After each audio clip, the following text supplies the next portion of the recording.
So, it's 6:45 a.m. So, well, I felt like maybe I should have waited an hour and I wouldn't have had trouble.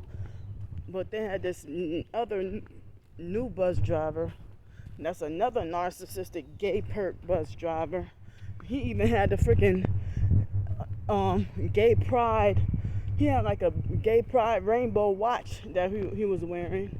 Hello. Okay. So wow, somebody, gave me $1. Well, 4 quarters. So they had this another narcissistic gay perp bus driver who was wearing an actual gay pride colored watch, a rainbow colored watch, and he was all effeminate and gay. And narcissistic homosexuals, they delusionally believe that they're bigger, better, and higher than God. And so the grass weeds, and that perp was in that car and had their phone aimed up at me and filming me. The grass weeds were extremely at the downtown bus stop. The grass weeds were extremely tall, like tall up to my knees. They were tall up to my knees. And so I don't have nowhere I can go take a bath or a shower. So, and then everybody walks on that grass, and my bare legs touching where everybody's feet and shoes have touched. So I mean, the tall weeds right on the right on the bus. It seemed like ever since that situation with that lady at the ice cream shop, and it wasn't even about the smell. She even told me it wasn't about the smell, but she's like, "Oh, you never know what people are allergic to." Well, I never heard nobody being allergic to rubbing alcohol, dumbass. So so for numerous sanitation reasons, I have to sanitize and clean with alcohol and alcohol wipes. So, I mean, even to get rid of the pee smell when they force urinate me against my will.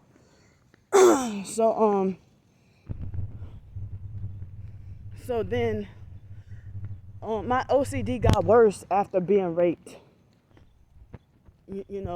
So, and some people say it's like a trauma response or something, So,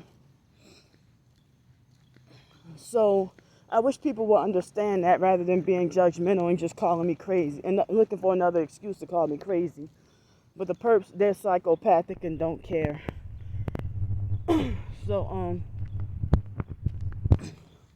So then, okay, so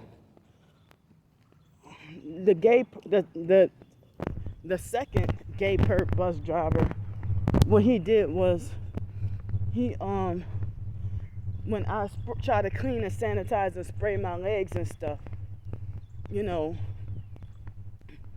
and so then he treated me like I was too dumb and too slow and too retarded to know how to clean up, and try to forcefully order me to clean up the a little bit of spilled alcohol, just one excuse to boss me.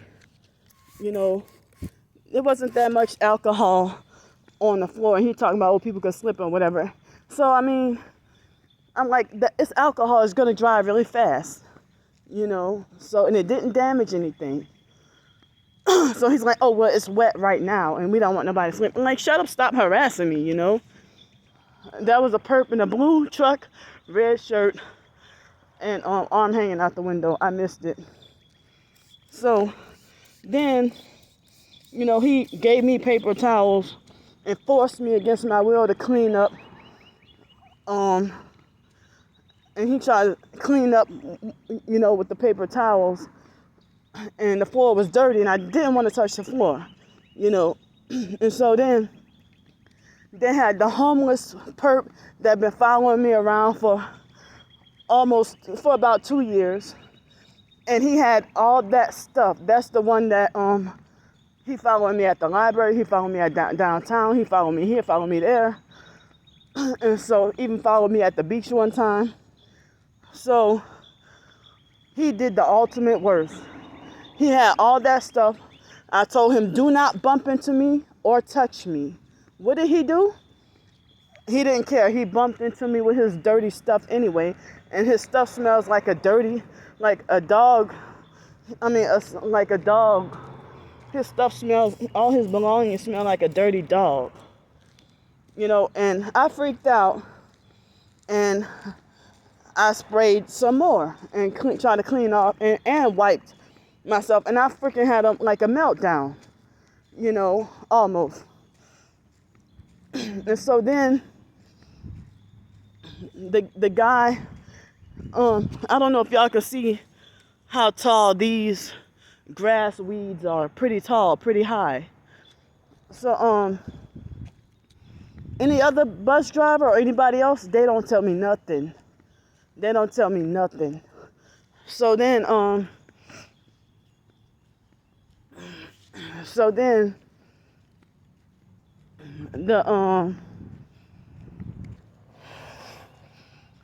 then that guy was like, oh, I gotta get a mask. The homeless perp that bumped into me on purpose, and he wasn't even trying.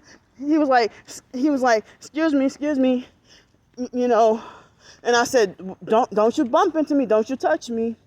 And that's exactly what he did. And he's like, well, I said, excuse me, but he was being careless. He wasn't even trying to be careful and considerate to avoid bumping into me. He just didn't give a fuck. But then pretended to say, excuse me. And so, I mean, it's like he was trying to provoke me, And so then I cleaned and sanitized again and and still don't feel clean enough. Still feel uncomfortable. Still do not feel clean enough. And I just did laundry yesterday. So then he's like, oh, I gotta get a mask. And so then after he said, oh, I gotta go get a mask, then later on, I try to pour some more, from the bottle into the spray bottle. It's like, okay, enough spraying now. Oh, I can't even breathe. Oh, whatever. I'm like, well, you shouldn't have touched me. And so then he tried to gas the homeless perp that bumped into me with his stuff on purpose. So then he tried to gaslight and lie and say, well, oh, I didn't touch you. Everything's on camera. He's like, I didn't touch you. And here's a perp in a red car pulling off. Wait, where is it? When I approach a certain distance, like they were fucking waiting for me. And I see more red vehicles in the parking lot. Or is that an orange car? Like look like a red or orange Kia Forte. That's moving funny. And then I see like two more red cars. Well, one car and red SUV in the parking lot. So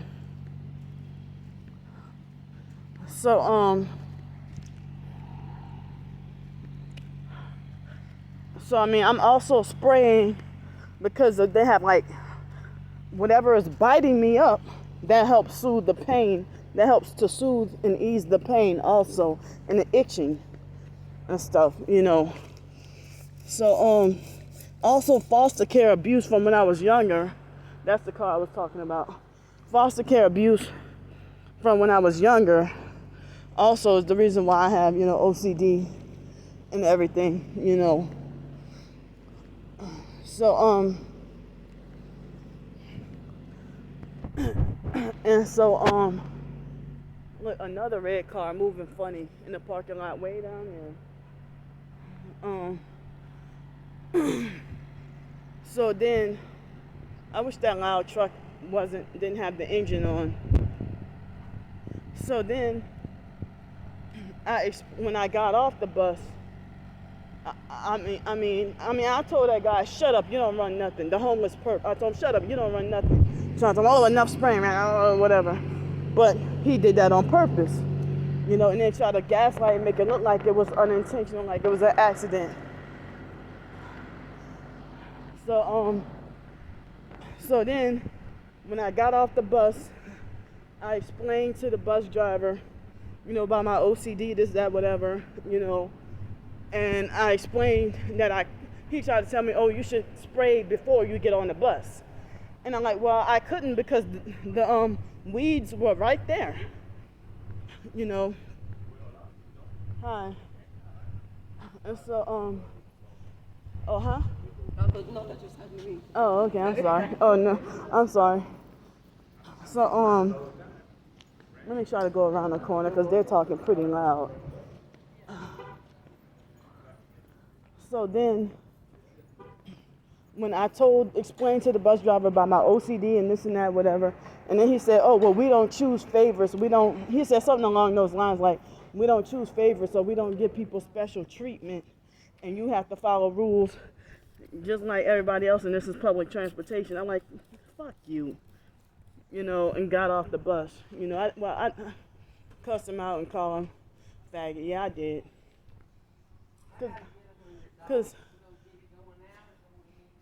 I knew him talking about, for him to harass me about the alcohol for one thing, and then number two, to talk about and being entitled to special treatment and all that. That's another part of the gang stalking script.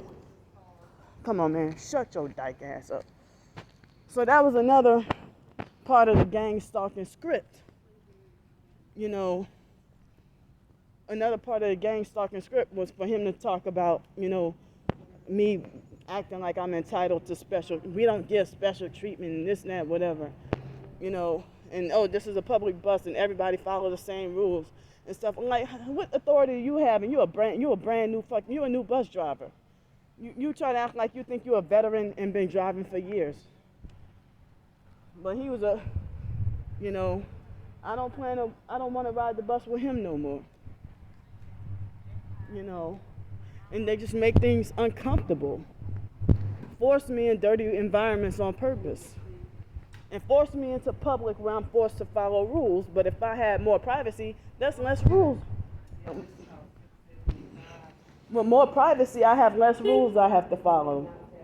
You heard me? See, they're talking on purpose. I was saying that less public, that's less rules. Damn, everybody. Fuck your conversation. Yeah, you can take the plants and go through them for it. So I was trying to say that when I'm by myself, that's less rules I have to follow when I'm by myself. That's less rules I have to follow when I'm alone and by myself. And then if I'm not around dirty people, then I won't have to, have to clean and sanitize. So I'm going to get on.